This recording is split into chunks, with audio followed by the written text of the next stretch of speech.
Reza. Assalamualaikum warahmatullahi wabarakatuh. Perkenalkan, kami dari kelompok 9. Di sini kami akan menjelaskan mengenai proyek desain filter emisi karbon monoksida berbahan ampas kopi dan kulit pisang pada knalpot sepeda motor. Berikut anggota kelompok kami, ada Eka Wulandari SN, ada Nurina Hikmatur Rafiko, ada Sediatul Rindani Putri, ada Riza Fitri Aulia, dan ada Nurul Fajriah.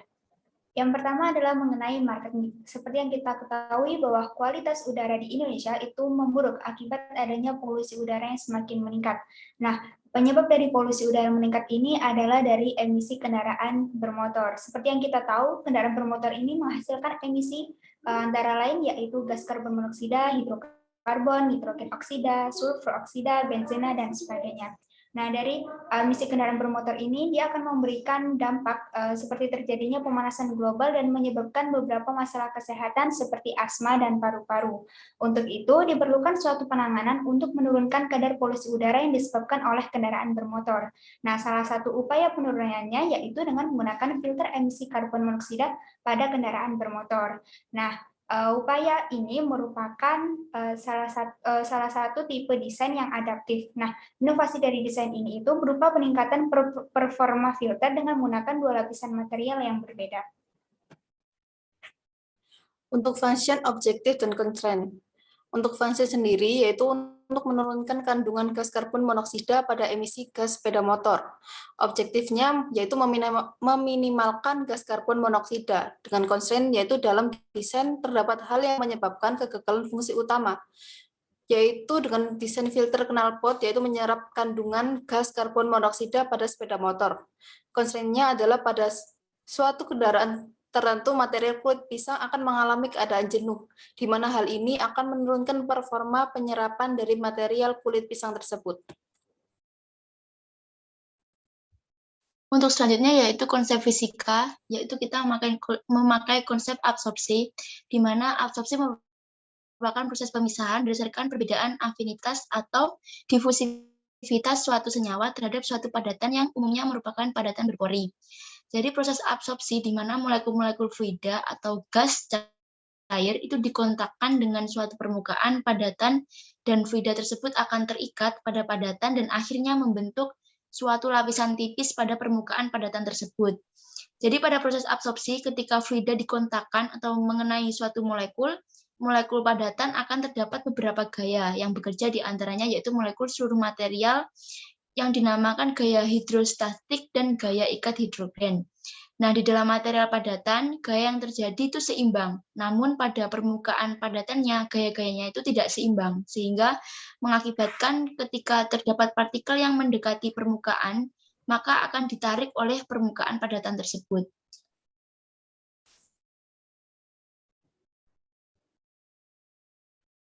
Selanjutnya tentang prinsip kerja.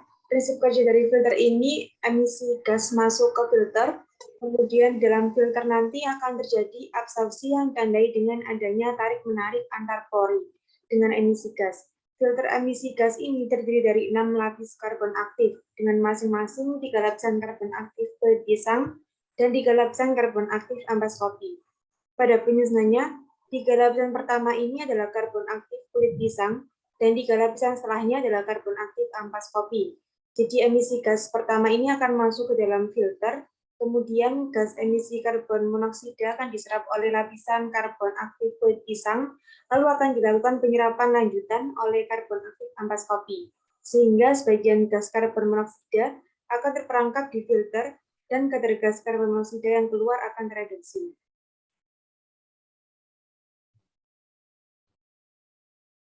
Selanjutnya mengenai pemilihan material. Di sini kami mencalonkan beberapa material. Yang pertama ada kulit durian, di mana kulit durian ini kita calonkan karena memiliki kandungan selulosa tinggi, berkisar 50-60% dengan lignin yang tinggi juga. Kemudian kulit durian ini juga kuat, serta dapat menyerap karbon monoksida sebesar 68%. Yang kedua terdapat kulit pisang, dengan kandungan karbon sebesar 40% yang dapat menyerap karbon monoksida sebesar 44%, dan ketika diaktifasi secara kimia fisika, maka ia dapat menyerap karbon monoksida sebesar 56,3%. Namun kekuatan kulit durian dan kulit pisang ini mudah jenuh. Selanjutnya, material yang ketiga terdapat pelepah pisang, di mana ia memiliki porositas yang tinggi dengan kandungan selulosa 56%. Nah, kandungan selulosa yang tinggi ini menyebabkan sensitif terhadap suhu. Material yang keempat yang kami calonkan terdapat ampas kopi, yang memiliki kemampuan daya serap yang tinggi karena afinitas yang kuat, kandungan hidrokarbonnya sebesar 19,9% dengan porositas 56,62% dengan konduktivitas termal rendah. Selanjutnya ada material keramik matriks komposit atau CMC dengan ketahanan termal yang tinggi, ketangguhan retak, stabilitas yang baik dan ringan. Nah, dalam CMC terdapat zeolit yang memberikan keuntungan bahan pori-pori yang sangat besar sehingga daya serapnya tinggi. Namun, CMC ini sulit untuk diproduksi, mahal, dan hanya dapat diterapkan pada aplikasi tertentu. Material terakhir yang kami calonkan terdapat tanaman rami yang memiliki kandungan selulosa 80-85%, terdapat kekuatan serat, dan setelah pengujian tarik sebelum diberikan alkali 812 megapaskal dan setelah diberikan alkali menjadi 992 megapascal dan mudah dijangkau. Nah, dari material-material tersebut, selanjutnya kita ranking berdasarkan properti dan sifatnya. Yang pertama ada ampas kopi, kulit pisang, kulit durian, rami, CMC, dan pelepah pisang. Ampas kopi ini memiliki kemampuan daya serap yang tinggi, kemudian kulit pisang itu dapat menyerap karbon monoksida yang lumayan tinggi, kemudian kulit durian ini juga dapat menyerap karbon monoksida secara tinggi pula. Kemudian tanaman rami ini karena memiliki kandungan selulosa yang tinggi dan juga dapat dijangkau dengan mudah. Kemudian CMC ini memiliki ketahanan termal yang tinggi dan pelepah pisang kandungan selulosanya tinggi namun memiliki porositas yang tinggi juga. Selanjutnya untuk seleksi material, dari keenam material tersebut kita dapatkan 2 material dengan properti dan performa terbaik, yaitu ampas kopi dan kulit pisang. Alasan digunakannya kulit pisang sebagai material filter knalpot karena kulit pisang ini memiliki kandungan karbon 40% yang dapat menyerap karbon monoksida sebesar 44% ketika diaktifasi secara kimia dan 56,3% ketika diaktifasi secara kimia fisika. Namun, dapat diminimalisir dengan menambahkan lapisan material lain berupa ampas kopi atau arang aktif pada filter. Karena ampas kopi ini memiliki kelebihan yaitu daya serapnya yang tinggi karena afinitas yang kuat dengan kandungan hidrokarbon sebesar 19,9%, porositas 56,62%, dan konduktivitas termal yang rendah. Untuk layoutnya sendiri yaitu desain filter emisi karbon monoksida pada knalpot sepeda motor yaitu dari 3 bagian utama. Yang pertama yaitu tempat filter, material adsorben, dan penutup filter. Pada gambar di samping merupakan bagian tempat filter yang di dalamnya nanti akan diisi dengan material adsorben, di mana filter tersebut akan dipasang pada bagian knalpot, yang di mana rencana awal ukuran filter yang dipakai dengan panjang yaitu 12 cm dan diameter 1,8 cm. Pada bagian depan tabung akan diberi dengan penutup, sedangkan untuk bagian belakang tidak pakai penutup. Pada arsiran desain yang terdapat pada gambar, yaitu terdapat 6 buah, di mana untuk tempat material adsorben yang telah dicetak, yaitu terbuat dari karbon aktif, ampas kopi, dan kulit pisang. Untuk gambar arsiran tersebut memiliki lebar 1 cm tiap material cetak dan dipisahkan antara material cetak dengan lebar 0,5 cm. Untuk gambar di samping merupakan desain material adsorben yang sudah dicetak, di mana material tersebut berbentuk lingkaran dengan ketebalan 1 cm dan diameter 1,8 cm yang disesuaikan dengan bentuk ukuran tempat filter. Kemudian di samping desain material yang sudah dicetak, terdapat desain bagian penutup filter tampak depan, di mana bentuk lingkaran dengan diameter 2,2 cm dan bagian tengahnya terdapat lubang sebesar 1,9 cm. Pada bagian lubang penutup, didesain sedikit menonjol pada kedua sisi dengan masing-masing lebar 2 cm yang dapat dilihat pada bagian penutup tampak samping pada gambar. Selanjutnya untuk proses yang kami tawarkan terdapat 4 macam proses. Yang pertama ada powdering metalurgi, hardening, annealing, dan tempering. Nah, proses powdering metalurgi ini merupakan suatu proses pembentukan suatu material logam menjadi serbuk, yang kemudian serbuk tersebut dipadatkan dalam suatu cetakan dan dipanaskan pada suatu temperatur tertentu. Tahapan powdering metalurgi ini memiliki tahapan lagi, yaitu pembuatan bubuk, mixing, compaction, sintering, dan finishing. Proses powdering metalurgi yang pertama adalah pembuatan bubuk, di mana pembuatan serbuk ini terbagi lagi menjadi beberapa metode, yaitu decomposition, atau material akan menguraikan elemen-elemennya ketika dipanaskan pada temperatur yang tinggi. Kemudian terdapat atomization of liquid metals, atau material cair dilewatkan pada nozzle yang dialiri air bertekanan sehingga terbentuk butiran kecil-kecil. Kemudian electrolytic deposition, atau pembentukan serbuk dengan cara elektrolisis. Dan terdapat metode mechanical processing of solid materials, atau pembuatan serbuk dengan penghancuran material menggunakan pemili. Proses powdering metalurgi yang kedua adalah mixing, yaitu pencampuran serbuk dengan material lain untuk didapatkan suatu sifat fisik dan mekanik yang lebih baik. Mixing ini dilakukan dengan dua metode, yaitu dry mixing dan wet mixing. Yang ketiga terdapat compaction, yaitu pembentukan serbuk melalui proses penekanan satu arah dan dua arah setelah serbuk dimasukkan ke dalam cetakan. Nah, penekanan terhadap serbuk tersebut dilakukan agar serbuk dapat menempel satu dengan lainnya, di mana tekanan pemadatan yang diperlukan pada jenis serbuk karbon adalah 140 sampai 165 megapascal. Proses yang keempat terdapat sintering, yaitu proses bahan bubuk digabungkan dengan bahan pengikat dan ditekan menjadi bentuk cetakan di bawah panas dan tekanan tinggi. Nah, proses ini menyebabkan ikatan antar serbuk semakin kuat. Dan proses terakhir dari powdering metalurgi adalah finishing, yang dilakukan dengan menggunakan SEM untuk mengamati porositasnya.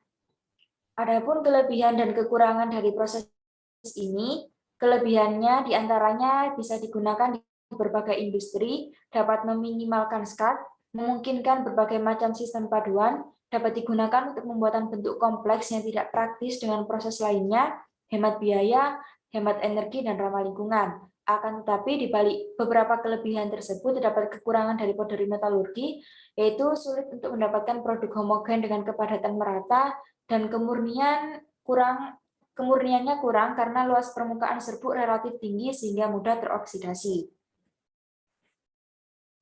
Selanjutnya adalah metode hardening. Metode hardening ini adalah proses perlakuan panas untuk menghasilkan benda yang keras. Kekurangan yang ditimbulkan jika menggunakan proses ini untuk mengolah material ampas kopi dan kulit pisang untuk filter karbon monoksida pada knalpot dan motor, kandungan proses pada materialnya akan berkurang. Hal itu diakibatkan adanya tahapan sebelum material diberi perlakuan hardening yang berupa penutupan lubang dengan tanah liat, aspes atau baja insert, sehingga tidak terjadi pengerasan pada bagian lubang, tapi hal ini tidak perlu dilakukan jika ukuran lubangnya relatif besar.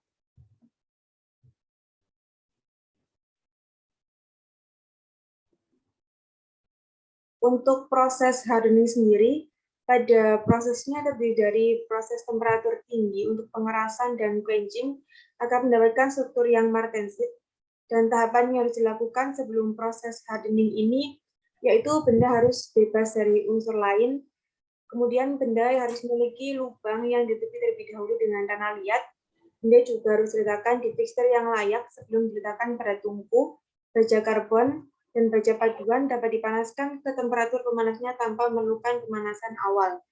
Sekaligus benda harus memiliki struktur yang homogen dan halus. Lama pemanasan bergantung pada jenis tungku yang disertai dengan peralatan pengendali temperatur yang akurat. Untuk baja karbon medium quench yang digunakan berupa air, sehingga metode quench yang dipakai adalah quench langsung.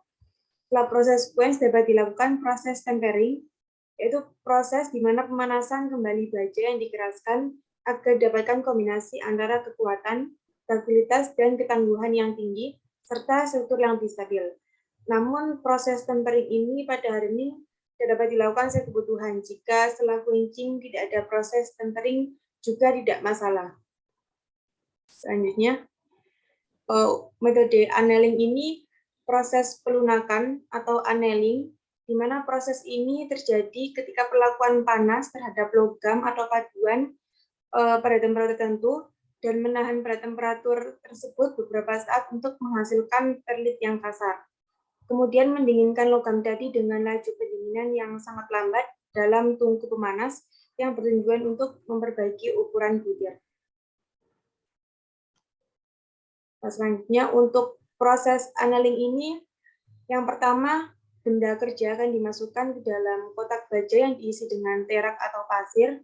Kemudian akan dilakukan pemanasan pada temperatur 9.800 Celcius selama 1-3 jam. Setelah itu, setelah cukup waktunya, kotak akan diangkat dan benda akan didinginkan dengan perlahan-lahan. Untuk proses pendinginan ini, benda akan dikeluarkan dari kotak dan dibiarkan dingin perlahan-lahan dengan pendinginan dari udara. Atau dapat dilakukan pendinginan benda bersama-sama dengan kotaknya, dibiarkan dingin perlahan-lahan dengan pendinginan dari udara. Kelebihan dari metode ini, yang pertama bisa memperbagi keuletannya, kemudian menurunkan atau menghilangkan tidak homogen struktur, memperhalus ukuran butir, dan membagi sifat mekanik dari logam atau paduan. Sedangkan untuk kekurangannya, nilai kekerasannya akan mengalami penurunan seiring semakin tingginya temperatur annealing, dan juga akan terjadi penyusunan kembali di lokasi yang sebelumnya tersusun secara tidak teratur. Dengan adanya penyusunan kembali di lokasi yang berarti membuat material tersebut menjadi kurang kuat.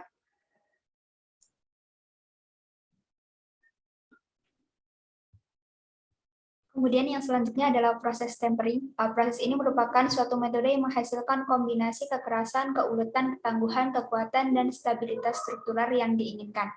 Tempering ini bergantung pada bahan dan suhu yang dikenakan pada prosesnya, di mana pada proses tempering ini terdapat martensit yang merupakan struktur logam baja yang diperoleh dari transformasi austenit pada laju pendinginan cepat. Sedangkan kemudian proses tempering ini dilakukan dengan 2 tahap, yakni proses pemanasan dan proses pendinginan, di mana tempering ini merupakan teknik yang melibatkan suhu yang tinggi dalam metodenya. Nah, proses tempering ini dia memiliki kekurangan, yaitu material yang dipanaskan akan mudah mengalami kerapuhan. Dari beberapa proses yang dipilih, ada beberapa tahapan proses yang dipilih untuk pembuatan desain filter gas emisi karbon monoksida kendaraan bermotor, yaitu tahap pemrosesan pembuatan bahan baku menjadi material karbon aktif, yaitu dengan menggunakan proses dehidrasi, karbonisasi, dan aktivasi. Proses dehidrasi merupakan proses penghilangan air, di mana pada proses ini untuk bahan baku berupa kulit pisang itu dipotong dan dikeringkan dalam oven pada temperatur 60 derajat Celcius selama 24 jam. Sedangkan untuk bahan baku ampas kopi itu dia dikeringkan pada udara kering terbuka. Kemudian pada proses karbonisasi atau pengarangan, pada kedua bahan baku yang digunakan yakni serbuk kulit pisang dan ampas kopi itu diayak kemudian dipanaskan pada temperatur 600 derajat Celcius. Kemudian pada proses aktivasi itu bertujuan untuk memperbesar pori karbon aktif, yaitu dengan memecahkan hidrokarbon atau mengoksidasi molekul-molekul permukaan, di mana pada proses aktivasi ini karbon aktif dari kulit pisang dan juga ampas kopi itu dia diaktifasi secara kimia dengan menggunakan larutan zinc klorida dengan direndam pada beberapa konsentrasi berbeda selama 1 hingga 3 jam. Kemudian karbon tersebut selanjutnya disaring dan dicuci dengan menggunakan aquades pada suhu 200 derajat Celcius selama 2 jam. Kemudian setelah terbentuk material karbon aktif, dilanjutkan dengan tahapan pemrosesan material menjadi padatan, yaitu dengan menggunakan proses powdering metalurgi. Setelah itu, ketika karbon aktif dan ampas kopi dan kulit pisang itu menjadi serbuk, akan dicetak dan dikopresi sesuai dengan bentuk dan ketebalan pada desain. Kemudian akan dilakukan pengujian porositas dari kedua material tersebut dengan menggunakan SEM. Selanjutnya yaitu untuk kearifan lokal, di mana kopi dan kulit pisang itu banyak ditemukan di negara kita, yaitu di Indonesia, dikarenakan kekayaan alam yang melimpah dan menghasilkan jenis kopi dan pisang yang beraneka ragam.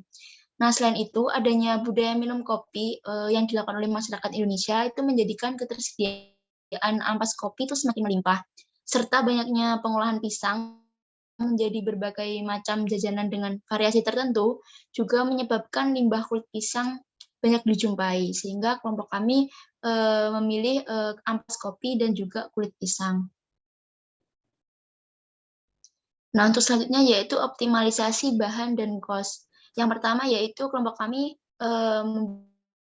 absorption itu dibuat tipis agar emisi gas mudah melewati filter sehingga proses absorpsi dapat dilakukan secara optimal. Yang kedua yaitu menggunakan dua bahan sebagai cara untuk meningkatkan daya serap filter terhadap gas karbon monoksida sehingga pada filter akan terjadi dua kali penyerapan gas emisi, yaitu pada material pertama yang dilanjutkan dengan material kedua. Material pertama yaitu ampas kopi dan juga material keduanya itu kulit pisang. Nah, digunakan ampas kopi sebagai ampas kopi itu sebagai material kedua untuk mengatasi constraint dari material pertama yang berupa kulit pisang. Nah, untuk selanjutnya yaitu material kulit pisang dan ampas kopi itu mudah didapat, jadi ketersediaannya itu melimpah dan harganya murah, bahkan bisa didapatkan secara gratis. Itu merupakan cost dari kelompok kami. Nah, untuk selanjutnya yaitu optimalisasi nano, di mana perbedaan ukuran nanomaterial dengan material asalnya yang lebih besar atau material bulk menyebabkan keduanya memiliki properti yang berbeda. Nah, salah satu penyebab perbedaan properti tersebut adalah efek permukaan nanomaterial yang semakin luas daripada material berukuran besar. Luasnya permukaan suatu partikel mengakibatkan daerah yang mengalami kontak dengan lingkungan juga akan meningkat, sehingga energi permukaan partikel juga turut meningkat. Umumnya, properti nanomaterial lebih unggul dibandingkan dengan material bulk. Akan tetapi, pada desain filter yang telah kelompok kami rancang, itu kurang tepat jika dioptimalisasikan terhadap nano. Hal tersebut disebabkan karena luasnya permukaan nanomaterial menjadikan reaktivitas material turut meningkat, sehingga memungkinkan dapat mengganggu fungsi utamanya dalam menyerap gas karbon monoksida.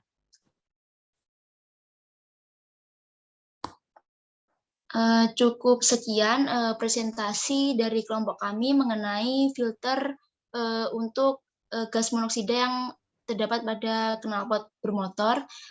Apabila ada kurang lebihnya, kelompok kami mohon maaf dan terima kasih.